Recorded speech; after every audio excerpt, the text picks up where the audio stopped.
Vengo de otra reunión, así que estoy medio desocupado. Ahora sí. Me imagino ¿Cómo que andan? debes Bien. estar con la agenda muy ocupada por todo el movimiento que está habiendo alrededor de la lucha que llevan adelante ustedes. Sí, la verdad que han sido 2 semanas intensas, pero bueno, con algunos avances. Pero bueno, la verdad que todavía falta bastante para poder decir que este golpe y este avance del mercado inmobiliario está frenado. Así que bueno, sí, con semanas intensas, pero bueno, con por lo menos algunas situaciones o condiciones que permiten entender de que bueno, que hay salida y que bueno, que un poco la salida se va acomodando de acuerdo a lo que necesitan las familias que alquilan o lo que creemos nosotros que tiene que ser. Bueno, muy esperanzador tu mensaje, que digas que hay una salida. Acá estamos charlando con mi compañero, con Mati, porque justo tiene que alquilar y está justo en ese proceso, ¿no? En el proceso de En el peor buscar un momento. lugar donde te piden la garantía, te piden los recibos de sueldo, todos los requisitos que tiene que llenar. Y es básicamente, no sé, prácticamente imposible. No, aparte que hay muchos de los alquileres que son en dólares directamente y obviamente que ahí queda fuera de juego. Pero Maxi, volvamos para atrás y siempre hay dificultades para alquilar y demás, pero juntemos los elementos que hacen tan difícil el alquiler hoy. ¿Cuáles son las razones? Porque está bien, está difícil para todo, está difícil comer, está difícil vestirte, pero evidentemente el alquiler es una cosa más difícil que el resto de las cosas. ¿Está bien? Bueno, Y ¿cuáles son los elementos que generan esta situación?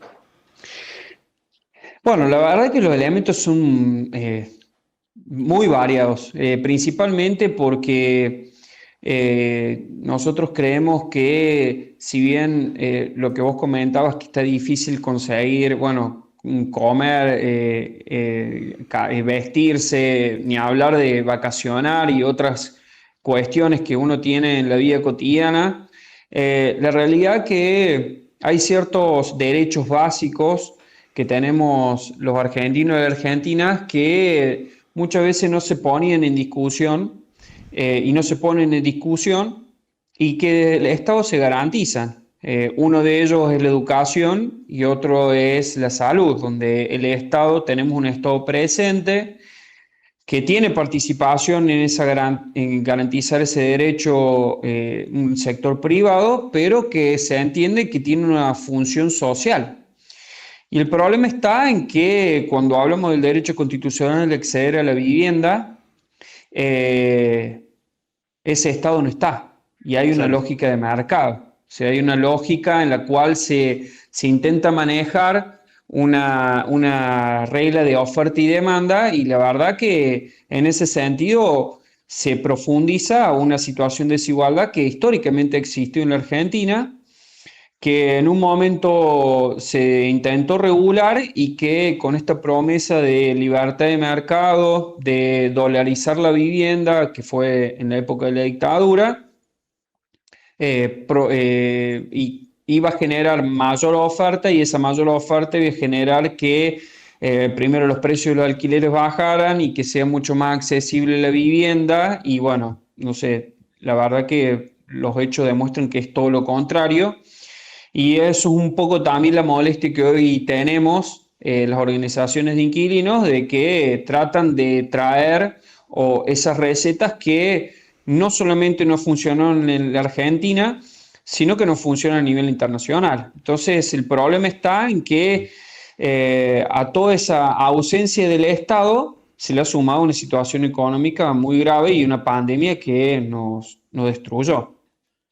Maxi, sí, recién hablabas de esto de dejar a la suerte de la oferta y la demanda. Yo escuché muchos discursos por estos días, mirando televisión, que decían como, bueno, dejamos a la libre negociación entre el inquilino y el propietario, como si estuviéramos hablando de una relación simétrica, ¿no? Una persona que no tiene dónde vivir no está en la misma situación que una persona que es propietaria y está queriendo alquilar o hacer un negocio, ¿no? No, obviamente que no. Y si fuese así, nosotros hace 3 años que estamos tratando de hacer cumplir la ley. Si no estamos pudiendo hacer cumplir la ley, imagínense las condiciones que tenemos para sentarnos en igualdad a discutir cuánto tiene que aumentarnos el alquiler o cuánto tiene que ser el precio inicial de un alquiler. La verdad que da bronca porque hay dos cosas que molestaban el debate de la Cámara de Diputados. La primera es que tratan de poner en condiciones de igualdad esta situación y lo ponen con un golpe muy bajo, tratando de apelar al jubilado o la jubilada que con sus ahorros y su esfuerzo compraron un departamento, una casa y quieren que con ese plus que pueden llegar a tener del alquiler puedan tener algún tipo de mejora. Primero, o sea, no quiero ser muy brusco en la consideración, pero o sea, lo que están planteando es que por las magras jubilaciones que tienen hoy, la jubilación que coincido que son magras y que son malas, que nosotros, los inquilinos, le tenemos que pagar la jubilación o la diferencia. O sea, eso es lo primero. Y lo segundo es que no son los jubilados o el trabajador de clase media que está generando este golpe de mercado y nos está llegando a esta situación. Es más, nosotros buscamos proteger a ese jubilado, a esa jubilada o a ese trabajador de clase media que tiene 1, 2, 3 departamentos, porque son los que no tienen la intervención de una inmobiliaria y no les hace la diferencia un punto más, un punto menos, sino que le mantengan el departamento, le mantengan la casa, que tengan una buena relación continua con el inquilino y que eso sea algo estable. Así Claro. que eso es principalmente la primera cuestión para analizar. Y lo que sí, la segunda cosa que daba mucha bronca es que la mayoría que criticaba la ley tienen propiedades en alquiler. O Claro. sea, Tonieli, que es uno de los que habló en la sesión, tiene 6 departamentos en Ciudad Autónoma de Buenos Aires en alquiler. Claro, o sea, Entonces, directamente está defendiendo sus propios intereses, no es que... exactamente.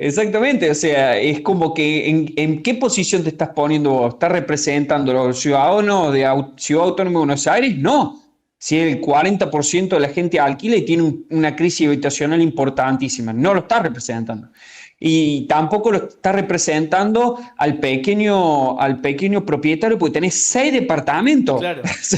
Y no sos ni un jubilado ni un trabajador de clase media, porque viviste del Estado de que tenés uso de memoria. Entonces, ¿en qué posición te planteas? La única, y mucho menos en esta posición de defender los intereses colectivos. Entonces, eso es lo que generaba este debate y mucha bronca, y que por eso nosotros, cuando nos planteaban esta situación de desigualdad, realmente yo puedo perdonar a alguien que no lo entienda o puedo perdonar a alguien que no lo sepa. Ahora no puedo perdonar a alguien que me miente en la cara cuando sabe que la situación no es así, porque cualquier persona que haya alquilado o que conoce que alguien que alquila, que sabe que es un contrato de adhesión.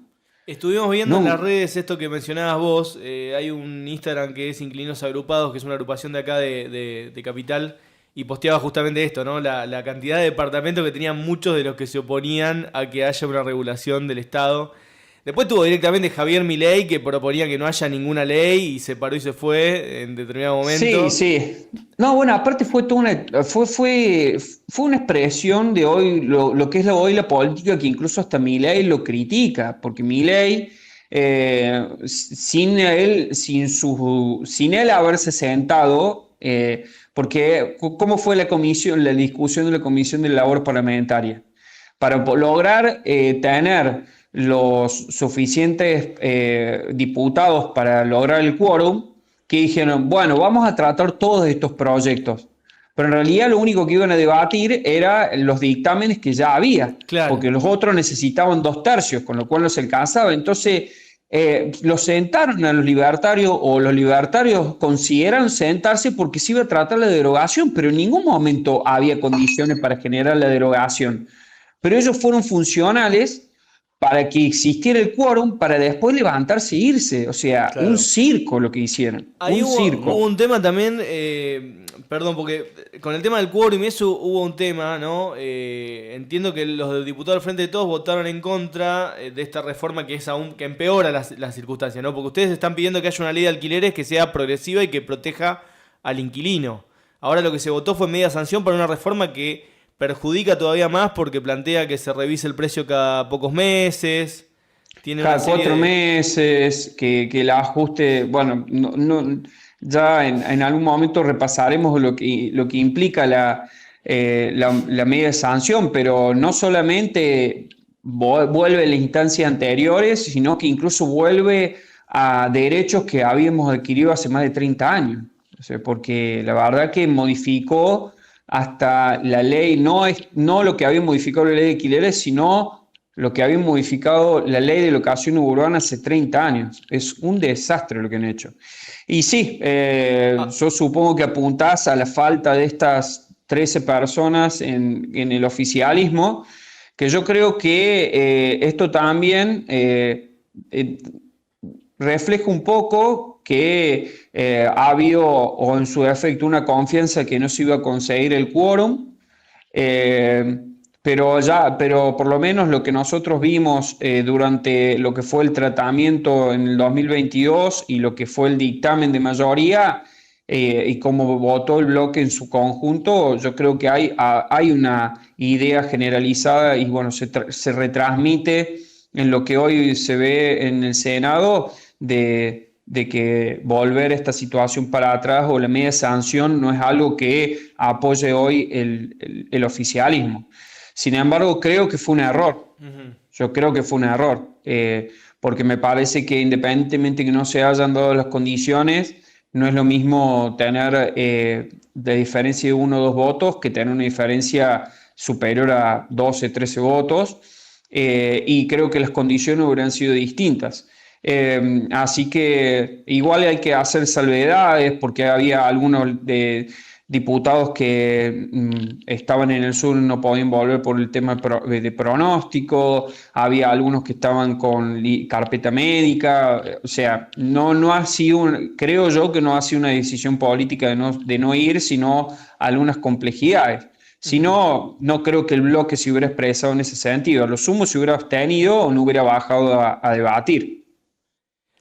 Maxi, vos sabés que uno cuando habla con amigos y demás que viven en otros países, que viven en Francia, que viven en Italia y demás, empezaron a hablar de un proceso que podríamos ponerle gentrificación por un nombre de moda, pero que lo que en concreto dicen, mira, Mati, me dicen, acá ningún laburante vive en París, ningún laburante vive en Roma, ningún laburante vive en Barcelona. Se empezó a expulsar a los empleados, a los laburantes de los centros urbanos, de los cascos si quieres urbanos, y realmente los que viven en París y demás son Los turistas. gente, sí, gente o turistas o gente de mucho poder adquisitivo. Eh, está viendo una gentrificación en los centros urbanos y en algún sentido como que los más chetos se cayeron un poco y están viniendo a vivir donde vivíamos nosotros, donde vivimos nosotros y hay edificios nuevos y nosotros nos están echando más lejos y así cada vez se va extendiendo según el poder adquisitivo a mayor distancia de los centros urbanos.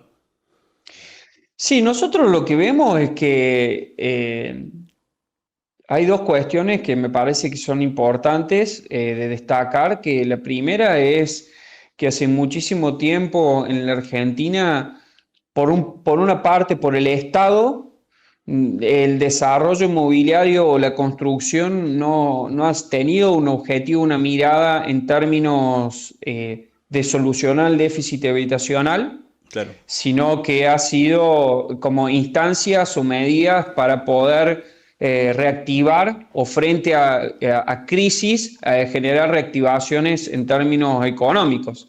Entonces generas beneficios fiscales, modificaciones de uso de suelo, desarrollos en algún sentido de servicios que hacen que, por ejemplo en su momento cuando salió el Procrear, que son distintos parches que se van avanzando y eso hace que no se termine solucionando en algún sentido el déficit habitacional. Y el segundo punto, La segunda cuestión que me parece interesante es que desde el sector privado tampoco se está generando un desarrollo inmobiliario que sea representativo para solucionar el déficit habitacional, sino como un método de inversión y de ahorro, Claro. o en su efecto de especulación y blanqueo de capitales que vienen recursos de otros fines que no son legales y que no se pueden blanquear de otra manera.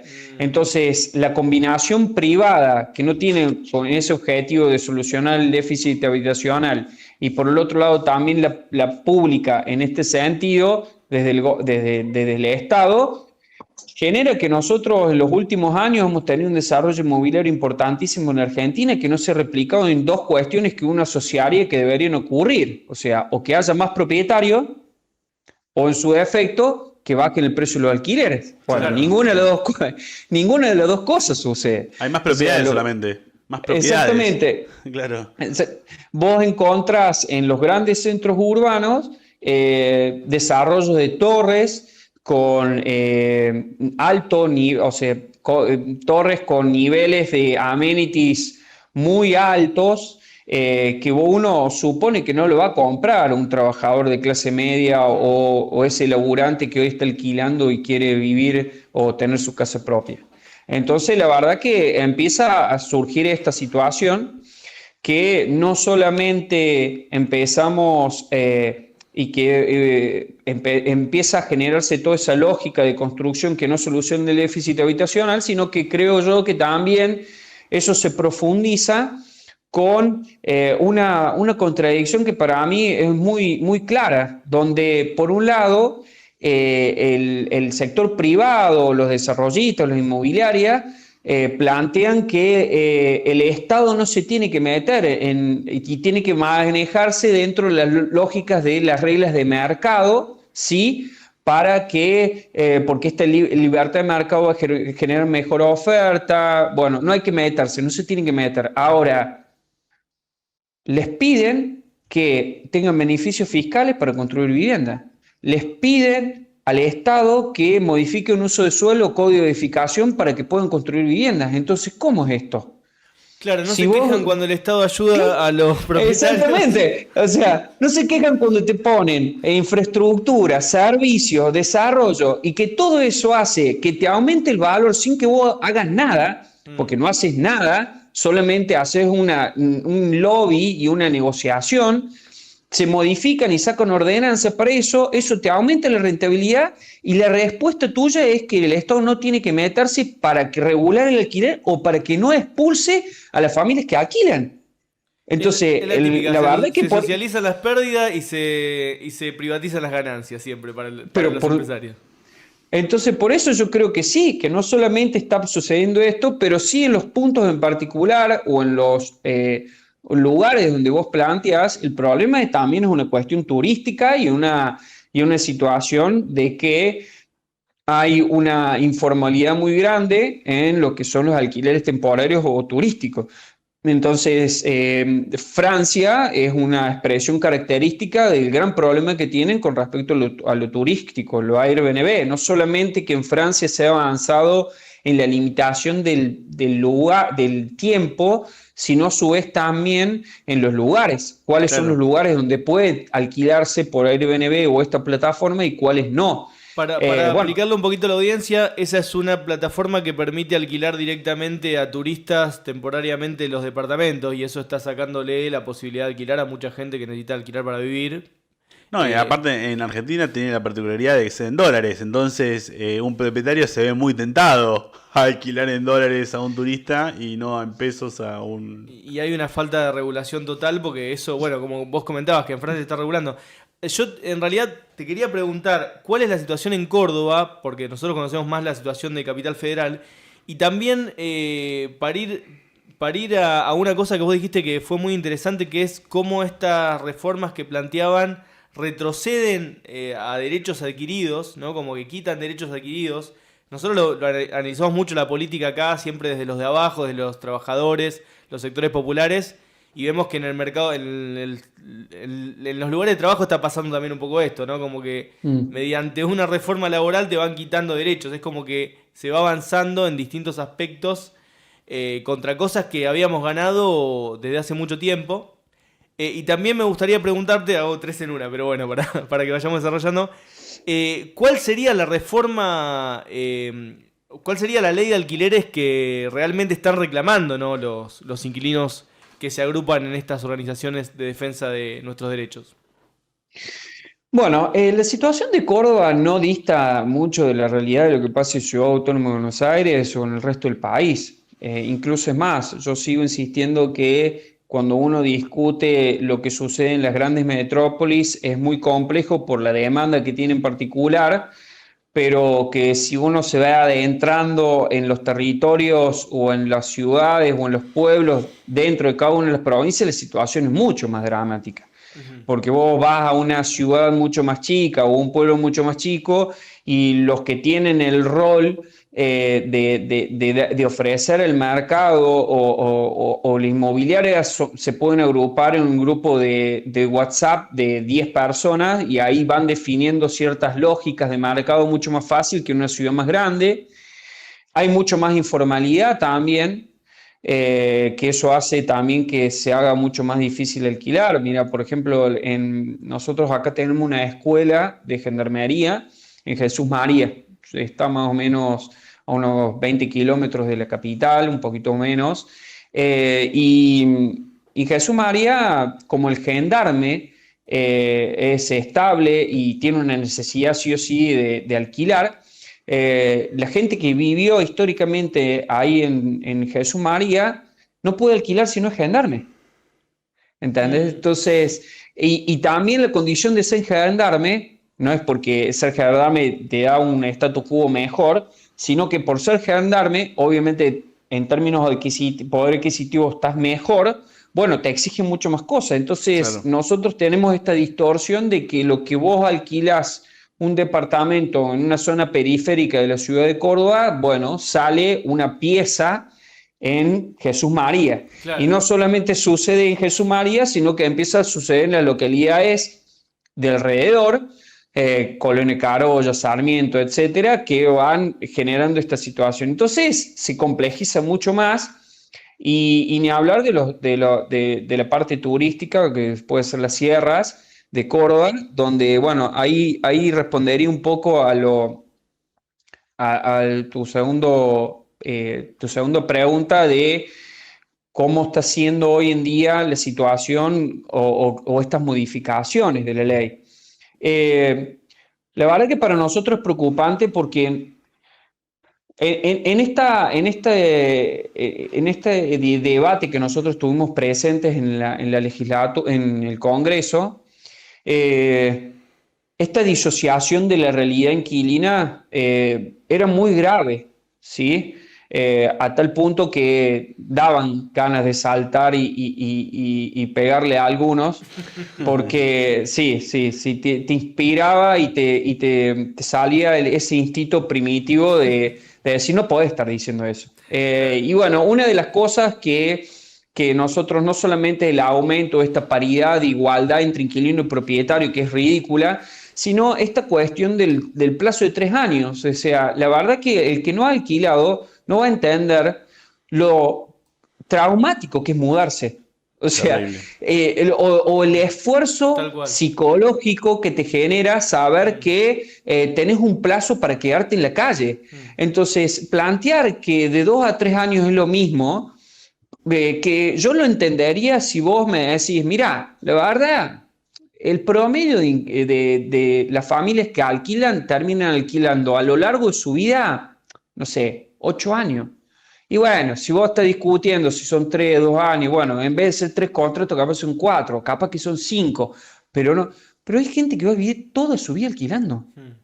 Entonces, y es algo que me parece necesario destacar, que nosotros no solamente estamos discutiendo un techo, un lugar para vivir, estamos discutiendo algo que incluso la ONU lo plantea, cuando habla de la vivienda digna, es en un sentido amplio, del desarrollo de la familia, del hogar. O sea, y yo creo que en ese sentido, cuando uno alquila en un lugar indirectamente capaz que no está aferrado a ese lugar, pero está aferrado a esa zona, porque vos ya tenés coordinado los chicos cómo los vas a llevar al colegio, porque los chicos ya tienen amigos ahí, porque vos ya tenés coordinado incluso hasta un backup si tenés algún problema con una familia, vos te vas a un lugar donde te has desarrollado seguramente la mayoría de tu tiempo. Entonces, que te empiecen a expulsar y tener esa inestabilidad es realmente no entender o nunca haber alquilado. Entonces, ese plazo mínimo de 3 años para nosotros era una mayor estabilidad. Incluso es más, pensándolo en el ciclo básico de escolar, bueno, aunque sea, tengas una renovación para que tu hijo esté o todo el primario o todo el secundario en un mismo lugar.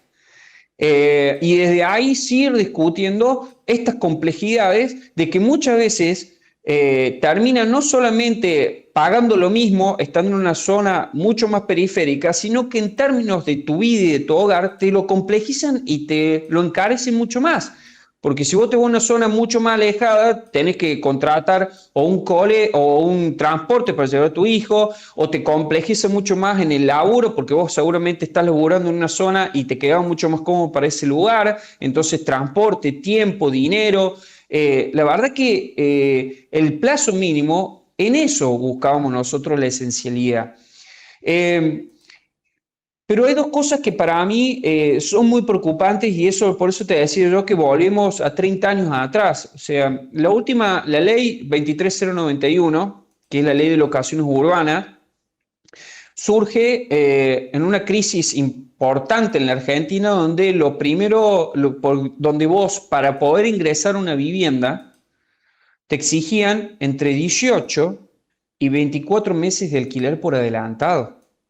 Mamita, pero no alquilaba a nadie. ¿Cómo hacían? Era eso la calle. Entonces, ¿qué hacían? Te empezaban a impulsar y te empezaban a empujar esa situación. Por eso la ley lo que planteó es que no te podían exigir, y hoy no te pueden exigir más de un mes de alquiler por adelantado. ¿Sí? Esto no tiene nada que ver con el depósito en garantía, eso es otra cosa. Pero no te pueden exigir más de un mes de alquiler por adelantado. Bueno, ¿qué ha planteado la modificación de la medida de sanción? Es que está bien, no te podemos exigir, pero vos como inquilino tenés la posibilidad. Mirá el beneficio que te da la Cámara de Diputados y Juntos por el Cambio, que vos, si querés, podés adelantar al momento de firmar el contrato o durante el contrato alquileres. Entonces, no solamente que hoy se hace dificilísimo cumplir todos los requisitos que te plantean, no solamente que se hace difícil hacer cumplir la ley de alquileres, sino que nos empujan a que vayamos entre pobres a una subasta por un techo. Claro. Entonces, la verdad que es catastrófico este planteo y esta modificación. Es una manera cínica de decirlo, porque por un lado plantean la igualdad entre el propietario y el inquilino, y por otro lado plantean la posibilidad de que el inquilino libre adelante de sueldo. Pero claro, el propietario puede indirectamente o informalmente alquilarle solamente al que le va a adelantar. Entonces ya ahí, lo que vos decís, se genera esa subasta por el techo. Pero por supuesto. Y ya en algún sentido indirectamente lo haces, porque vos, ante la falta de oferta, de este golpe de mercado, que yo quiero ser claro en esto, por eso nosotros también el planteo no solamente, después iremos a la tercera pregunta, pero va a ir encauzada para ahí, pero me parece que hoy estamos en una situación de que este golpe de mercado, esta expectativa de modificación, nos ha empujado a hacer literalmente una subasta de este precio inicial. Pero bueno, aunque sea el precio inicial. Ahora, endeudarte, porque la realidad es que nosotros nos endeudamos para poder ingresar a una vivienda, tener la mala suerte de que haya otro que tenga la condición o la desesperación por endeudarse más para poder tener esa vivienda, la verdad que nos empujan a una situación demasiado delicada. Y el otro punto que me parece importante destacar es que modifican una presunción que hoy hay para los alquileres amoblados, donde establece que un contrato, si tiene de 3 meses o supera los 3 meses o son contratos consecutivos, hay una presunción a favor de que vos podés exigir que ese contrato corto se haga valer por el plazo mínimo de 3 años. Bueno, lo modificaron. O sea, plantearon de que esa presunción se sale y vos tenés que probar. Y muchas veces esto no se comprende en las grandes urbes, pero sí sucede y es algo muy complejo. Hablando de esto, uno se va metiendo más adentro en el corazón de la Argentina, donde tenés ciudades como Gualeguaychú, San Carlos de Bariloche, algunas localidades de Mendoza, las sierras de Córdoba, particularmente algunos puntos del sur, por ejemplo, te podría decir, no sé si Ushuaia, pero algunas zonas de Ushuaia donde los inquilinos tienen dos complicaciones que viven ahí. La primera es que en la época de temporada los echan. La realidad es que los echan. Tienen la época de temporada alta, la mayoría de los propietarios en ese periodo, algunos los echan o les dicen que vuelvan cuando termine la temporada, entonces van boyando. Entonces el primer problema que tienen es que tienen contratos cortos. Claro. ¿Qué es lo que se hace? Muchas veces se firman contratos de comodato, que son ilegales y que si vos vas a una instancia judicial lo podés hacer valer como un contrato legal de alquiler. Ahora, con esta modificación no necesitan el contrato de comodato. Entonces pueden alquilarte desde marzo, por ejemplo, pasa en Carlos Paz, desde marzo hasta noviembre, un alquiler entre comillas amoblado, y eso no le va a permitir al inquilino poder exigir una cierta estabilidad. Claro. Entonces nos empujan a una inestabilidad enorme. Y el problema que tienen esos inquilinos que tampoco se van a poder quejar o hacer probar que ellos están viviendo ahí.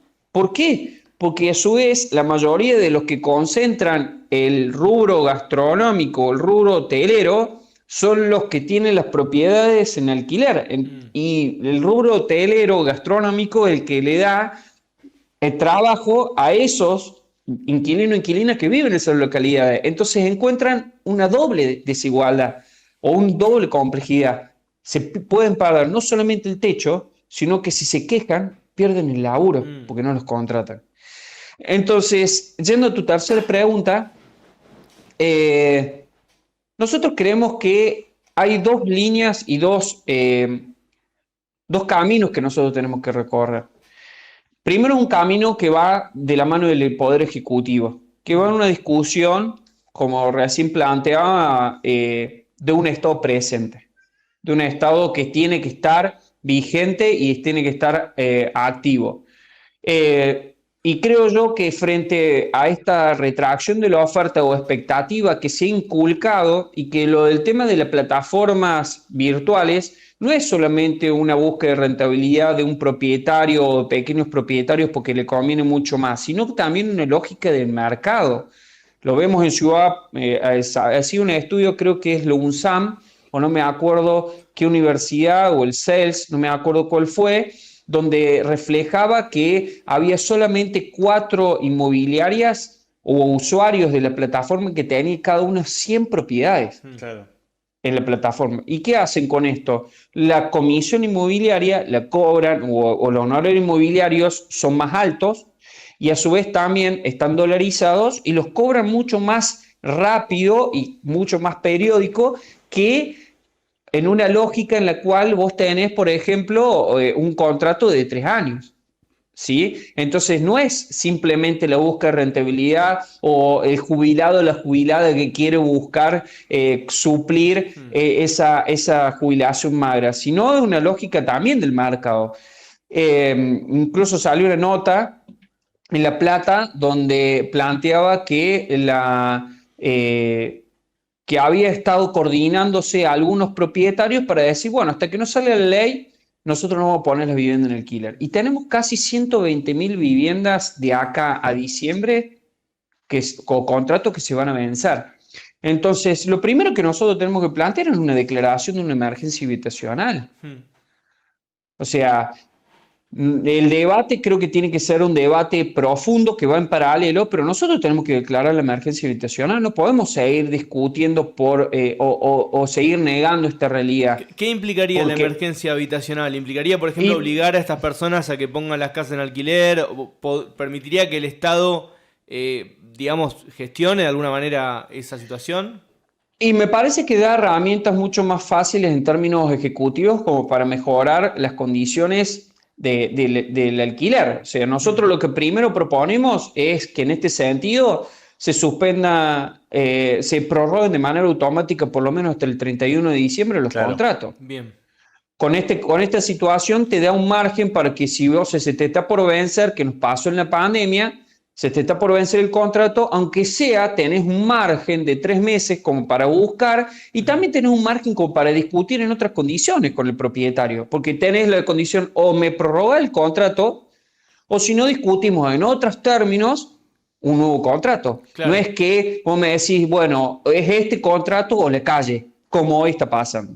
Claro. Entonces, y en una coyuntura electoral y política y económica muy delicada. Entonces yo creo que sería como una segunda pandemia que tendremos nosotros en este momento.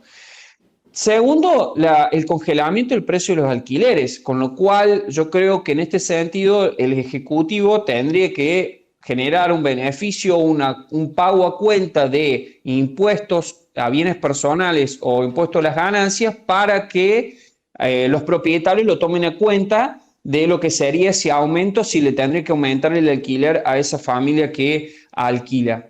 Y tercero, la suspensión de los desalojos hasta el 31 de diciembre. Esto sería en paralelo a la discusión que viene en el Congreso. ¿Por qué? Porque esas serían las medidas de emergencia urgentes para aliviar un poco la situación ahora. Para descomprimir el golpe del mercado que está haciendo hoy en día las inmobiliarias y los desarrollistas en este sentido. Y desde ahí generar, ya si es a través del Congreso o del Ejecutivo, un órgano de aplicación, una autoridad de aplicación. No podemos seguir dependiendo de la buena voluntad del inquilino, del propietario o de la inmobiliaria de que cumple con la ley. Claro, una suerte de Ministerio de Trabajo, pero de inquilinos y propietarios, una instancia estatal donde negociar globalmente. Exactamente. Las organizaciones de inquilinos y las cámaras inmobiliarias, ponele.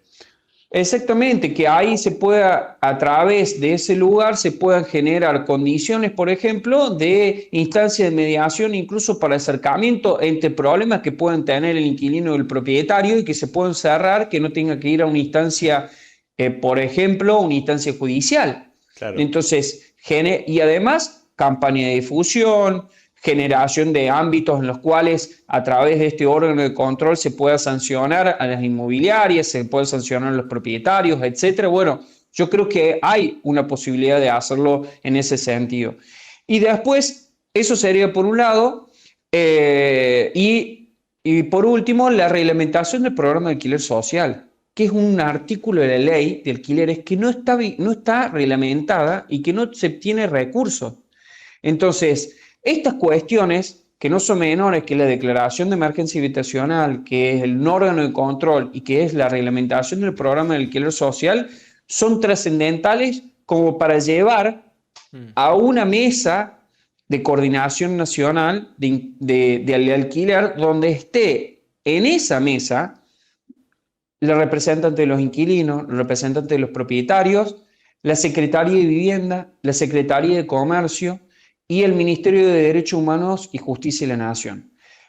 Todos esos actores ir definiendo en conjunto con el Poder Ejecutivo y el Poder Legislativo las distintas herramientas, ¿sí?, que tienen que ir abordándose de manera integral para que haya una ley de hábitat o de vivienda en la Argentina que no permita que nosotros estemos de manera pendular cada 2 o 3 años modificando ciertas condiciones. Que haya un cierto consenso, que se busque una cierta estabilidad y que desde ahí se vaya avanzando con distintas iniciativas, legislativas y ejecutivas.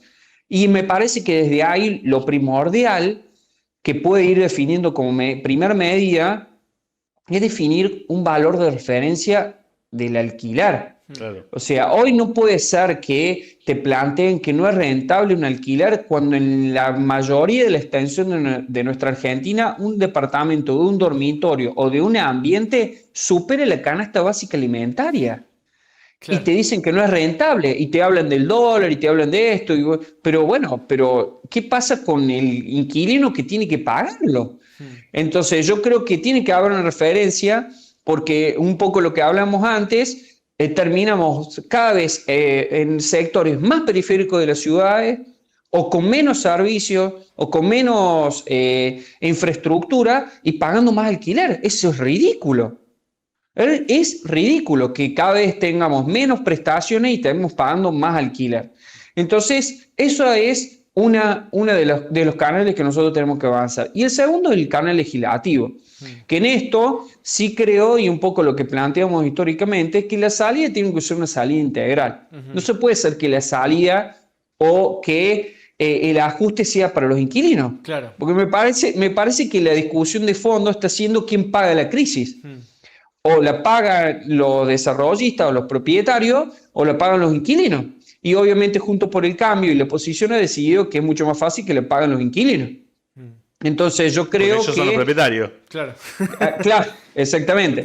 Pero a su vez también yo creo que no tienen que pagarle tampoco los propietarios al 100%, sino que lo que tienen que pagar son los que están especulando y presionando con esta circunstancia. Y ahí cumple un rol trascendental el Estado. Claro. Entonces, yo creo que hay distintas herramientas que mejoran la oferta, estaban en el dictamen del oficialismo, como subsidios y beneficios fiscales para poner la vivienda en alquiler hasta 3 propiedades que podía tener un propietario, no es que tenga 100, también las características de esas propiedades, que haya un programa de construcción de viviendas para alquilar, pero que esas viviendas para alquilar y que se construyan esas viviendas para alquilar estén con el valor de referencia de la mesa que yo te planteaba anteriormente, porque, como hablamos antes, la verdad que es bastante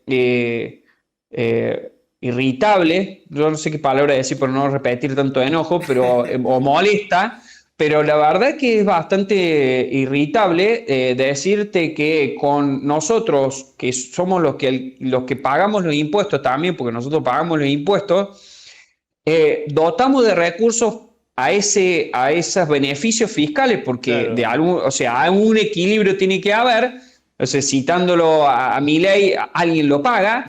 Y en este sentido, nosotros estamos pagando con beneficios fiscales o se está criticando tanto el déficit, el déficit económico para que después pongan, como ha sucedido en Ciudad Autónoma de Buenos Aires, se tienen beneficios fiscales, modificación de uso de suelo y ponen el precio del alquiler que quieren. Claro. Entonces tiene que haber un valor de referencia y ese valor de referencia me parece importante que lo pueden tener desde el Estado y vayan avanzando desde el Estado. Y desde ahí, creo yo también, si hay beneficios fiscales para poner vivienda en alquiler, bueno, también tiene que haber una penalización por quienes no se suman a esa situación. Tiene que haber un control y que se obligue a que se realice y que se cumpla para que sea efectiva la medida, se reglamente. Exactamente, y en su defecto, porque critican mucho el tema del impuesto a la vivienda ociosa, pero en muchas partes de la Argentina, y es una lógica también del desarrollo propio de los pueblos y de las pequeñas ciudades, donde se hacen beneficios fiscales en términos impositivos para que o se bajan los precios de los terrenos para que se puedan construir. Ahora, si vos lo construís, pagas el doble de tasa municipal. Claro. Ahora, si vos construís, pagás la mitad. Y eso ahora, se hace en países que no son socialistas, ¿no? Son capitalistas y son muchas veces los ejemplos de estos mismos que quieren liberalizar todo en Argentina. Exactamente, tenés expresiones como Reino Unido, tenés expresiones como Canadá, tenés expresiones como, te podría decir, tanto que resaltan Uruguay, o si no, distintos lugares en todo el mundo que tienen el impuesto a la vivienda ociosa y que se ha demostrado que a medida que se ha ido implementado, la inyección de la oferta es muy clara, porque además de eso, no es una cuestión que se aplique de una sola manera, sino que es un impuesto progresivo en la medida que vos más tiempo tenés esa vivienda de manera ociosa. El ocioso es en términos, o se pone en venta o se pone en alquiler. El tema es la especulación en ese sentido. Yo creo que desde ahí Y desde ahí yo creo que se puede ir avanzando. Y bueno, lo otro que se ha avanzado el día de hoy es un acuerdo para la reglamentación de las plataformas como Airbnb o de alquileres temporales. Me parece que desde ahí también se empieza a discutir más en concreto otras maneras de hacer la oferta. Porque lo que planteamos nosotros es que si el problema está siendo la oferta, bueno, discutamos cómo mejorar la oferta. No discutamos que la solución sea que nosotros perdamos derechos, pagamos más alquiler que estamos pagando o más comisión inmobiliaria que la que deberíamos pagar. Maxi, te estaremos contactando seguramente para que nos informes cómo va avanzando la discusión en senadores y finalmente si se hacen valer estas reivindicaciones que estamos planteando, porque realmente es un problema muy acuciante que se estuvo discutiendo mucho y que afecta a millones de personas en toda la Argentina. Así que nada, agradecerte por esta entrevista, por haber respondido tan rápido también, porque la sacamos medio en el día, ¿no? Como que no la habíamos planificado mucho. Y la verdad que fuiste muy claro, así que muchas gracias. No, bueno, obviamente muchas gracias a usted por el espacio. Para nosotros es muy importante tener también el tiempo de explicar y sí dejar en claro que nosotros no hay una cuestión de confrontación o que estamos en contra de los pequeños propietarios o que estamos en contra del sector privado. Creemos que el sector privado tiene que sostener el déficit habitacional de Argentina, pero sí estamos a favor de los inquilinos. Entonces, en ese sentido, si hay algo que ataca a una familia que la única forma de acceder a la vivienda es o acceder a un techo es alquilando, lo vamos a salir a defender. Maxi Vitar pasó por Resistencia Online y seguimos así. Muchas gracias, nos vemos muy pronto. Estaremos en contacto. Chao, hasta luego. Pero...